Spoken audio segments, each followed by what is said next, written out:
तर नमस्कार मंडळी, आजचा ब्लॉग स्पेशल आहे बरं का. पाहायला विसरू नका, शेवटपर्यंत पहा. तर चला तर मग आजच्या ब्लॉगला आपण सुरुवात करूया. तर आज तर काय आमच्या छोट्या नणंदबाई आल्या होत्या लक्ष्म्या घेऊन, कारण की माझ्या मम्मीकडे लक्ष्मण आहेत, त्यामुळे मम्मीने दिल्या नाहीत. मग काय आपल्या ताई म्हणले की चालते, मी घेऊन देते तुम्हाला लक्ष्म्या. मग त्याचाच आजचा हा कार्यक्रम होता. मग मस्तपैकी मांडून घेतलं सगळं, पूजा वगैरे केली. नंतर काय थोडं टी व्ही बघायला म्हणलं, टी व्ही तर बंदच पडली. आणि जर कुणाला हा अल्बम बघायचा असेल तर मला कमेंटमध्ये नक्की सांगा, मी नक्की दाखवेन तुम्हाला.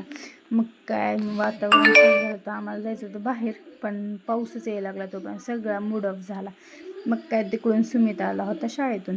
सुमित डायरेक्ट घरीच आला होता, कारण की तो बार्शीला जाणार होता पण नाही गेला. मग काय आपले चंगू कसे खेळतात बघा. मग लक्ष्मणांचा थोडासा व्हिडिओ घेतला, चाल तुम्हाला पण दाखवूया म्हणलं आपण काय काय केलं, काय काय आणले ताईंनी. काय पप्पा तर रात्री टी व्ही बघत बसले होते. चला तर मग लाईक करा, फॉलो करा, शेअर करा. भेटू मग उद्या, तोपर्यंत कमेंट करा बरं का.